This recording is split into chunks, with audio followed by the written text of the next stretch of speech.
खैर, अब तो इन लोगों के ऊपर शेर व शायरी भी आने लगी है। एक किसी ने शेर कहा है, अब नमाजियों का सैलाब आने वाला है, अब नमाजियों का सैलाब आने वाला है, सुना है माह रमज़ान आने वाला है।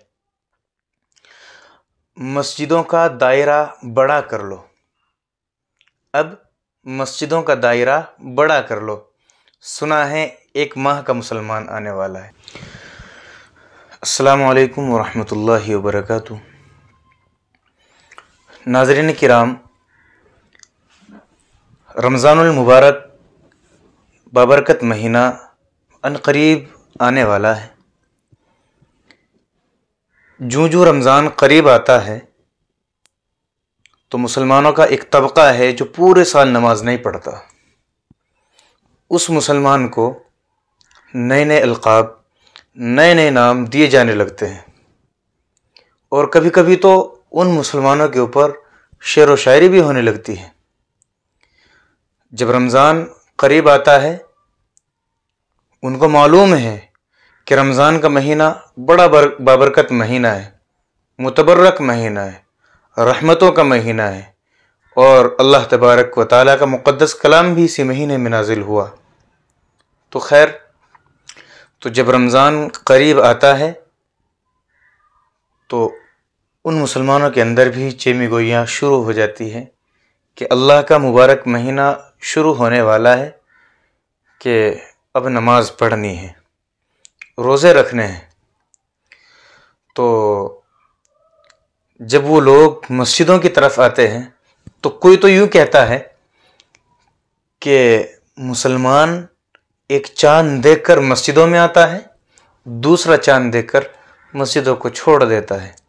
यानी जब रमज़ान का चाँद आता है तो मुसलमान मस्जिदों में खूब भर जाते हैं और फिर जब दूसरा चाँद यानी ईद का चाँद नज़र आता है तो मुसलमान अपनी मस्जिदों को बिल्कुल वैसे की तरह खाली छोड़ देते हैं। और जो मुसलमानों को नाम दिया जाता है, उन मुसलमानों को जो पूरे साल नमाज नहीं पढ़ते, सिर्फ जुम्मा और जुम्मा के नमाजी बनते हैं, तो उनके लिए लोग कहते हैं, क्योंकि आमतौर से मस्जिदों के अंदर शोर शराबा भी वही मचाते हैं, दंगाएं शरारतें भी वही करते हैं, तो लोग उनको कहते हैं कि बरसाती मेंढक आ चुके हैं।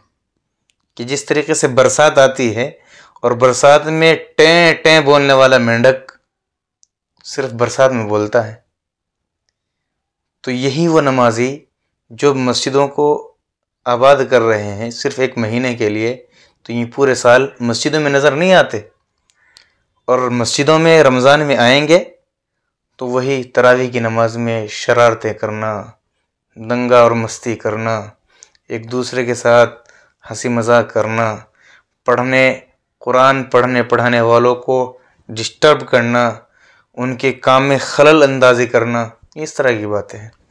खैर, अब तो इन लोगों के ऊपर शेर व शायरी भी आने लगी है। एक किसी ने शेर कहा है, अब नमाजियों का सैलाब आने वाला है, अब नमाजियों का सैलाब आने वाला है, सुना है माह रमज़ान आने वाला है। मस्जिदों का दायरा बड़ा कर लो, अब मस्जिदों का दायरा बड़ा कर लो, सुना है एक माह का मुसलमान आने वाला है। तो इसलिए मेरे प्यारों, ख़ास तौर से वो मुसलमान जो पूरे महीने पूरे साल नमाज नहीं पढ़ते, सिर्फ जुमे की नमाज पढ़ने के लिए 2 रकात पढ़ने के लिए आते, उनसे गुजारिश है कि इस रमज़ान में आप अल्लाह तबारक व तआला से इस नीयत से मांगे, अल्लाह तबारक व तआला की इबादत इस नीयत से करें कि इलाहुल आलमीन, आज के बाद इंशाअल्लाह नमाज नहीं छोड़ूंगा, आज के बाद नमाज नहीं छोड़ूंगा। अल्लाह से मांगे, अल्लाह तबारक व तआला हर चीज़ अता करने वाला है, अल्लाह तबारक व तआला हर चीज़ मुहैया करने वाला है। एक मरतबा अल्लाह से मांगिए तो सही।